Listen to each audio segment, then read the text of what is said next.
ఈరోజు బైబిల్ అధ్యయనం అపోస్తలుల కార్యములు 9వ అధ్యాయం 22 నుండి 43 వచనాలు. ప్రార్థన. ప్రియమైన దేవా, నీ వాక్యాన్ని అధ్యయనం చేయడానికి మాకు సమయం ఇచ్చినందుకు ధన్యవాదాలు. మేము మీ వాక్యాన్ని విన్నప్పుడు మా మనస్సులను పునరుద్ధరించండి మరియు మాకు అవగాహనను ఇవ్వండి. యేసునామంలో ఆమెన్. అపోస్తలుల కార్యములు 9వ అధ్యాయం 22వ వచనం నుండి. అయితే సౌలు మరి ఎక్కువగా బలపడి ఈయనే క్రీస్తు అని రుజువు పరచుచు దమస్కులో కాపురమున్న యూదులను కలవరపరచెను. అనేక దినములు గతించిన పిమ్మట యూదులు అతనిని చంపనాలోచింపగా వారి ఆలోచన సౌలునకు తెలియవచ్చెను. వారు అతని చంపవలెనని రాత్రింబగళ్ళు ద్వారముల యొద్ద కాచుకొనుచుండిరి. గనుక అతని శిష్యులు రాత్రివేళ అతనిని తీసుకునిపోయి గంపలో ఉంచి గోడగుండా అతనిని క్రిందికి దింపిరి. అతడు యెరూషలేములోనికి వచ్చి శిష్యులతో కలుసుకొనుటకు యత్నము చేసెనుగాని అతడు శిష్యుడని నమ్మక అందరునూ అతనికి భయపడిరి.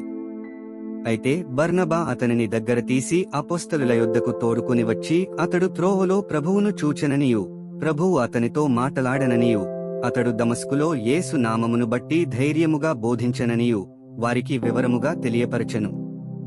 అతడు యెరూషలేములో వారితో కూడా వచ్చిచుపోవుచు ప్రభువు నామమును బట్టి ధైర్యముగా బోధించుచు గ్రీకు భాషను మాట్లాడు యూదులతో మాటలాడుచు తర్కించుచునుండెను.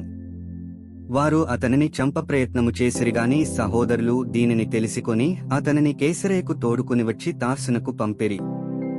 కావున యూదయ గలిలయ సమరయ దేశములందంతట సంఘము క్షేమాభివృద్ధి నొందుచు సమాధానము కలిగియుండెను. మరియు ప్రభువునందు భయమును పరిశుద్ధాత్మ ఆదరణయు కలిగి నడుచుకొనుచు విస్తరించుచుండెను. ఆ తరువాత పేతురు సకల ప్రదేశములలో సంచారము చేయుచు లుద్దలో కాపురమున్న పరిశుద్ధుల యొద్దకు వచ్చెను. అక్కడ పక్షవాయువు కలిగి 8 ఏండ్ల నుండి మంచము పట్టియుండిన ఐనయ అను ఒక మనుష్యుని చూచి, పేతురు, ఐనయ, యేసుక్రీస్తు నిన్ను స్వస్థపరచుచున్నాడు, నీవు లేచి నీ పరుపు నీవే పరుచుకొనుమని అతనితో చెప్పగా వెంటనే అతడు లేచెను. లుద్దలోనూ షారోనులోనూ కాపురమున్న వారందరూ అతని చూచి ప్రభువు తట్టు తిరిగిరి. మరియు యొప్పేలో తబితా అను ఒక శిష్యురాలు ఉండెను. ఆమెకు భాషాంతరమున దొర్కా అని పేరు. ఆమె సత్క్రియలను ధర్మకార్యములను బహుగా చేసియుండెను. ఆ దినముల ఎందామె కాయలాపడి చనిపోగా వారు శవమును కడిగి మేడగదిలో పరుండబెట్టిరి.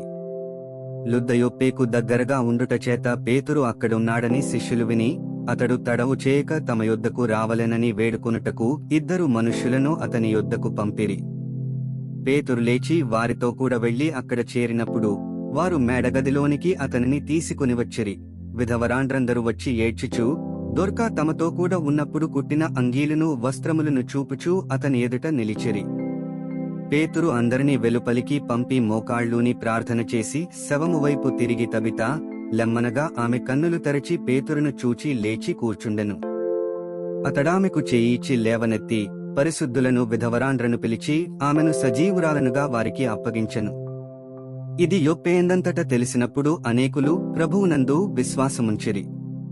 పేతురు యొప్పేలో సీమోనను ఒక చర్మకారుని యొద్ద బహుదినములు నివసించెను. 43 వచనాలు చదివియున్నాము. ముగింపు ప్రార్థన.